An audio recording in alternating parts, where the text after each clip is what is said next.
What's up, y'all? It's Chels and I'm back with another video. So today I'm gonna go ahead and I'm gonna do the story time of my labor and delivery that y'all requested. But before we start, if y'all haven't already, go ahead and subscribe to my channel. Go ahead and like this video. And yeah, let's get into it. Side note, don't mind if y'all hearing Coco Melon playing in the back. My daughter is watching it to keep her entertained.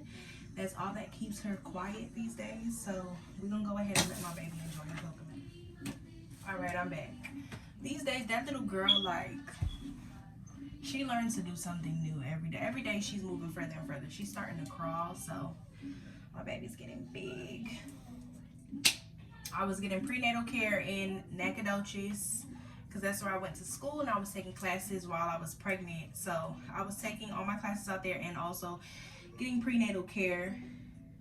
So I was struggling because I really did not want my baby to be born in Nacogdoches, and neither did her dad. But so much happened when you're pregnant. There's, especially with your first child, so much is going on. Like, you want everything by the books. You want everything to be organized. You want everything to be as stress-free as possible.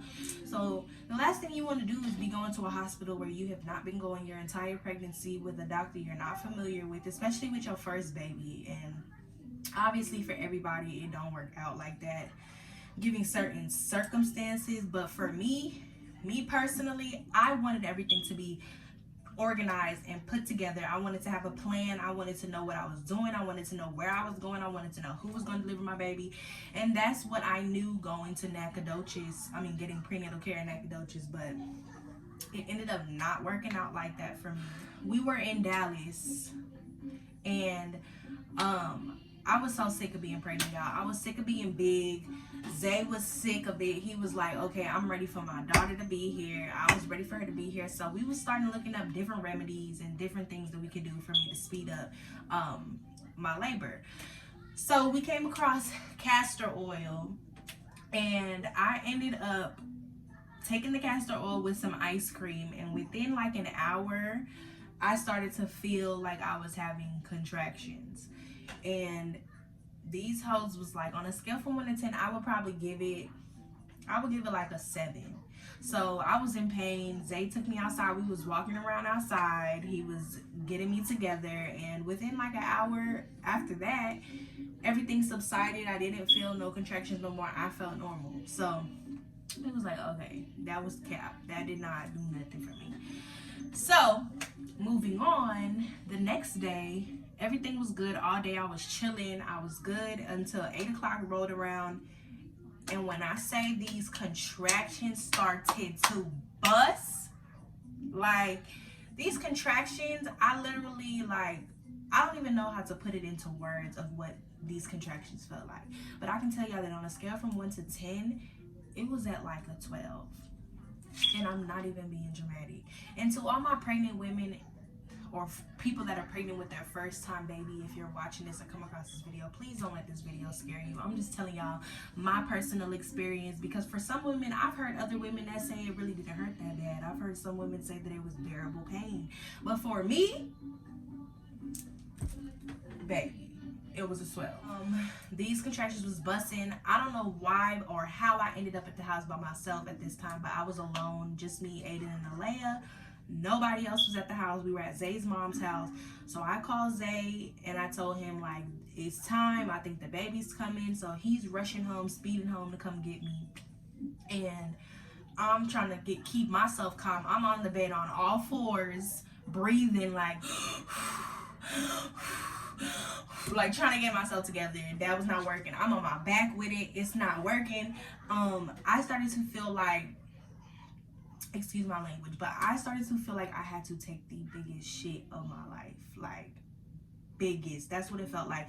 And then I was also having like these strong pains in my lower stomach. It was just a lot going on. Like, them contractions was fighting me and I was losing. Like, for real. So anyway, I'm moving. I'm from the bedroom. I'm on the toilet. I'm sitting on the toilet feeling like I got boo-boo. And I'm like, oh my God. Mind you, I'm crying. I'm hysterical. Like, ugly crying right now. Like, I know y'all have seen that episode of Love and Hip Hop with Jocelyn when she was like, I cannot.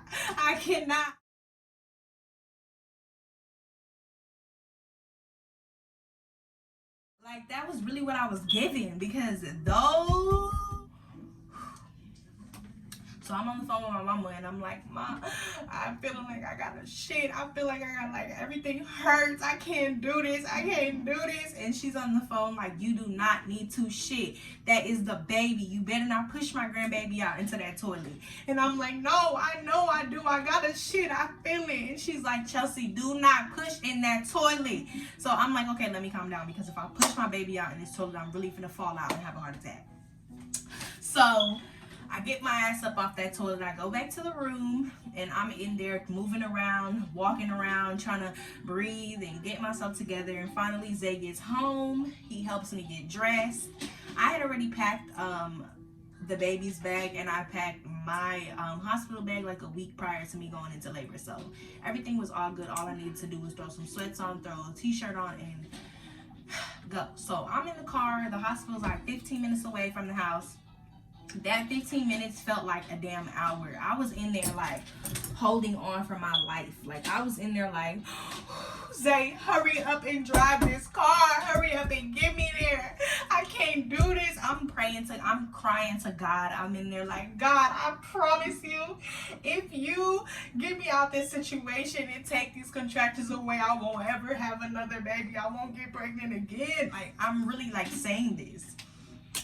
So I'm in there hysterical. Finally, Zay gets me to the hospital. They check me in. The nurse finally comes and she's like, yeah, you're 4 centimeters dilated, so it's about that time, like, it's time to check you in. So she gets me all checked in and she's like, oh, and by the way, like, if you decide at any point that you want the epidural, like, you just have to let us know. And before she could even finish her sentence, I was like, I want it.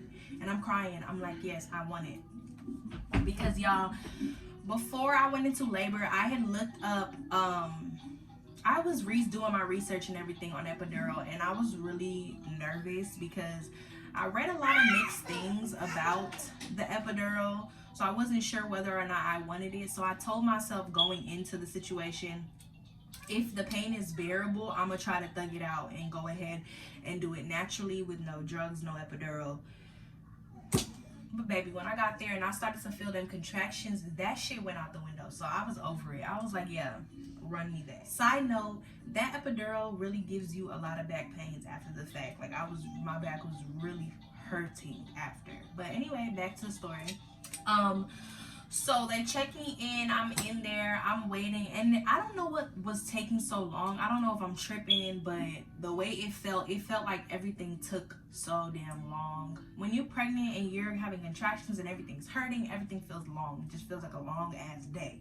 So I felt like I was waiting for that damn epidural for forever. But finally, the anesthesiology, yeah. So they came in and finally they came and did my epidural. And after that, within 20 minutes, everything started to go numb. I started to feel better. I was still feeling pressure down there, but it was definitely bearable. It wasn't nothing like crazy.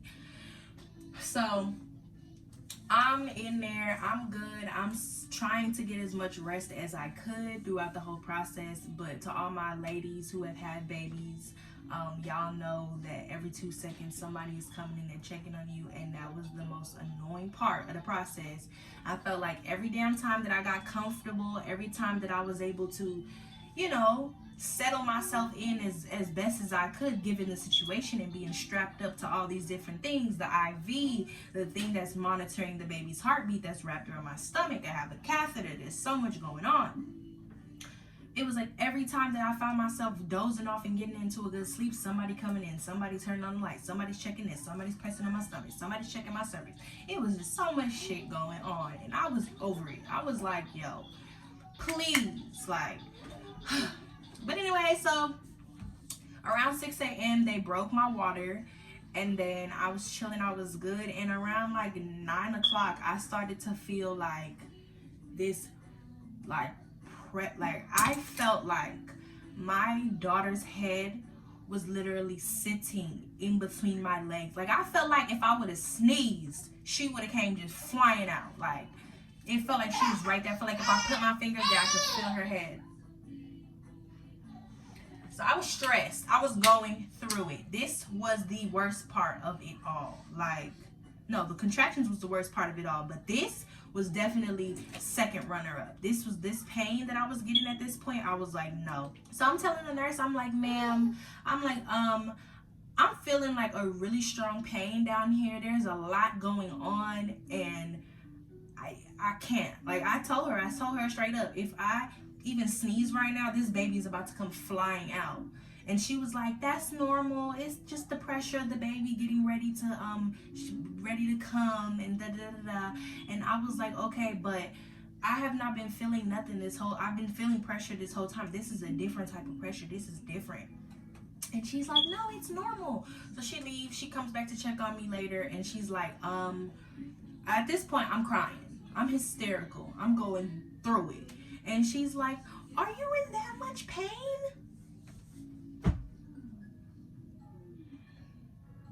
You know what?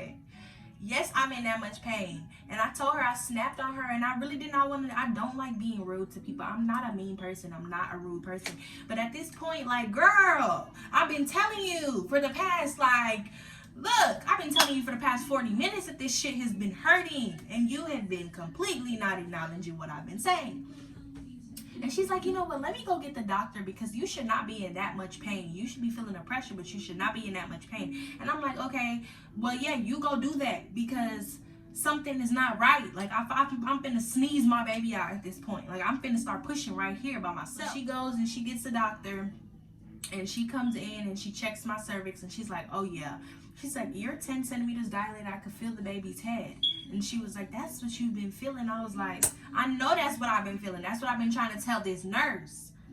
And so she's like, okay, so it looks like it's about that time for you to get ready to push. So I'm like, say less. Like, let's get her out, please, right now. Right. Everybody comes in, they toot me up, and I start pushing. Zay's in there. He's watching the whole thing. He has my mom and my sister on FaceTime, and he's all in between my legs. Like, everybody's seeing everything.